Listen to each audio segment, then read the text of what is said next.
Give me 265 seconds. That's all I'm asking for. Not your whole life, not your comfort, just 265 seconds. Because if you stay with me for these next moments, something inside you is going to change. Not motivation, not hype, something far more dangerous. Discipline. Most people don't hate discipline. They hate what discipline exposes. It exposes how weak their routines are, how fragile their promises are, how lazy their standards have become. You don't lack potential. You lack control. And control is the only currency that matters. Let me be clear from the start. This is not a speech to make you feel good. This is not comfort.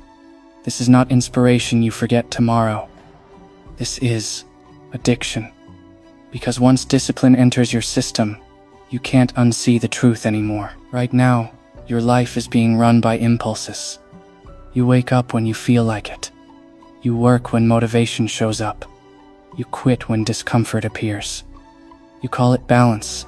I call it self-betrayal. Every time you delay the work you know you must do, you teach your brain one thing: I cannot be trusted. And once your mind loses trust in you, it stops listening. That's why you overthink. That's why you procrastinate. That's why you feel mentally tired without doing anything meaningful. Your mind is not tired. It's disappointed. Discipline fixes that. Not softly, not gently, ruthlessly. Discipline is not about doing more. It's about doing what matters, even when your emotions disagree. And here's the part no one tells you. Discipline doesn't start when you feel ready. It starts when you decide that feelings are irrelevant. Most people wait to feel disciplined. That's why they never become it. Discipline is a command, not a suggestion. When you say I'll do it later, you are negotiating with weakness. And weakness always wins negotiations. Strong people don't negotiate. They execute. They don't ask, how do I feel today? They ask, what must be done? And then they do it. Calmly, silently, relentlessly. That's why disciplined people look different. They move differently. They speak less. They hesitate less. Because their mind is trained to obey. Think about this carefully.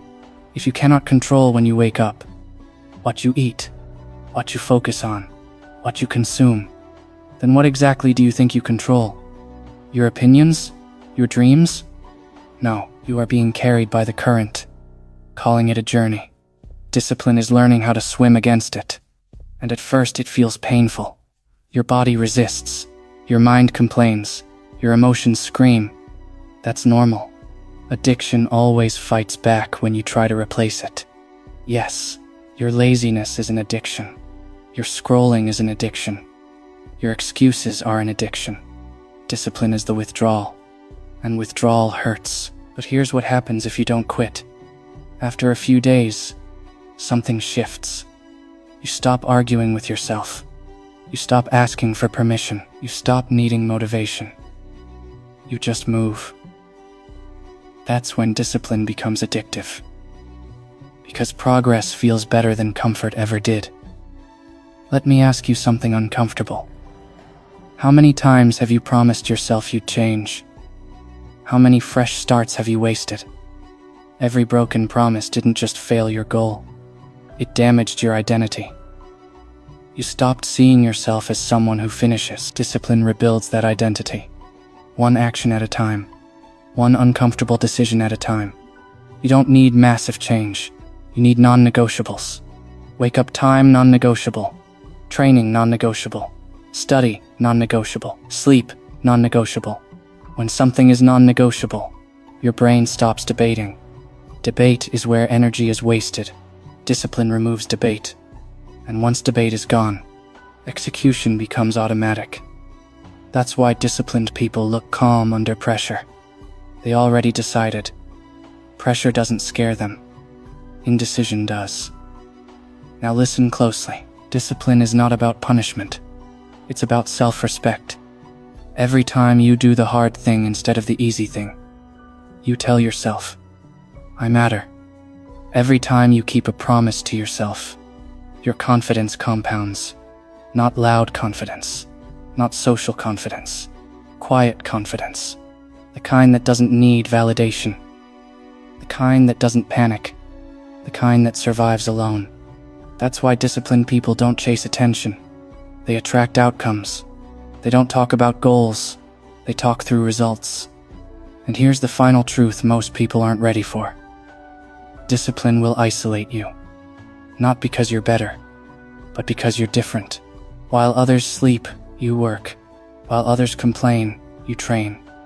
While others cope, you build. They'll call you obsessed, extreme, cold. Let them.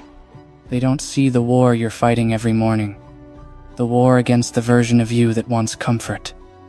And you're winning. Slowly. Silently. That's addiction. Not to pleasure, but to progress. Not to noise, but to mastery. So here's the deal.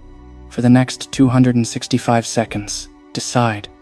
Decide that excuses no longer deserve your attention.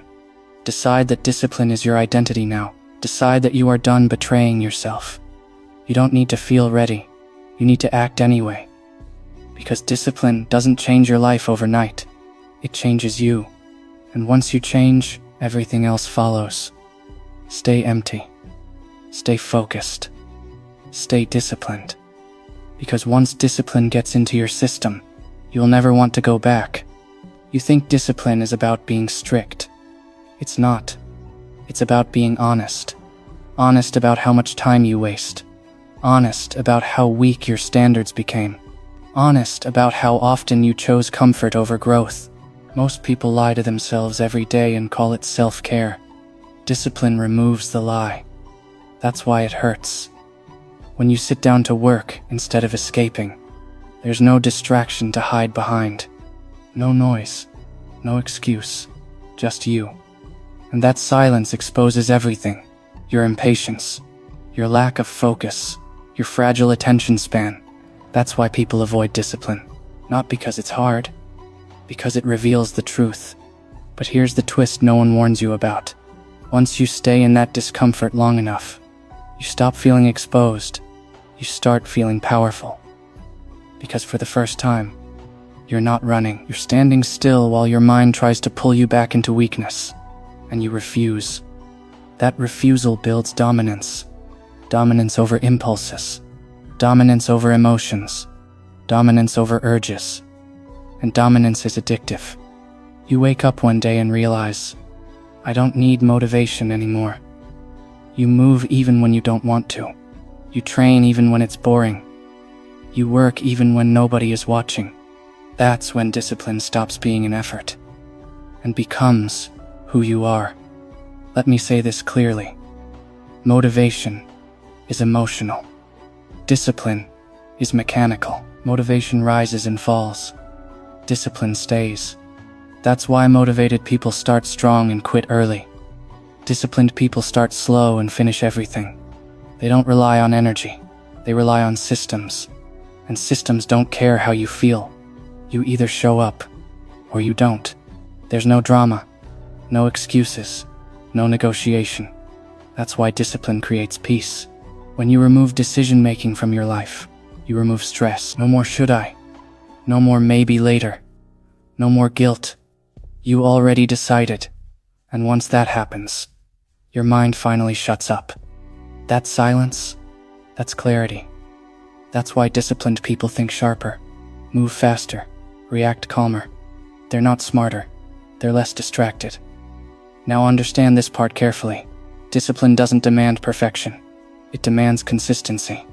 You don't need heroic days. You need boring days done right. Most people fail because they aim for intensity instead of reliability. They go hard for 3 days and disappear for 3 weeks. Discipline doesn't spike. It compounds. 5 minutes every day beats 5 hours once a month. Showing up tired beats waiting to feel ready. And once you experience that compounding effect, once you see progress stacking quietly in the background, you get hooked. Because effort finally produces results. That's the addiction. Not dopamine, not praise, Proof. Proof that you are no longer the person who quits. And here's the most dangerous part of discipline. It changes how you see others. Not in arrogance, in clarity.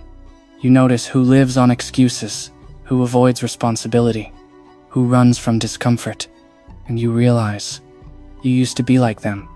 That realization hurts, but it also separates you, because you can't unlearn discipline. Once your standards rise, going back feels unbearable. Comfort starts to feel like decay. Wasted time feels insulting. Excuses sound embarrassing. That's growth. And growth is lonely, but loneliness is cheaper than regret. So if you're feeling resistance right now, good. That means this is working.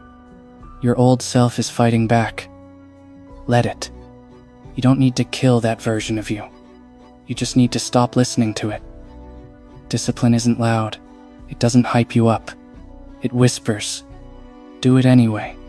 And if you obey that whisper long enough, it becomes a command, then a habit, then an identity. So don't wait. After this video ends, do one thing immediately. Not tomorrow. Not after a break. Now. Because discipline is built in moments like this, when no one is forcing you, and you choose to act anyway. That's where the addiction begins.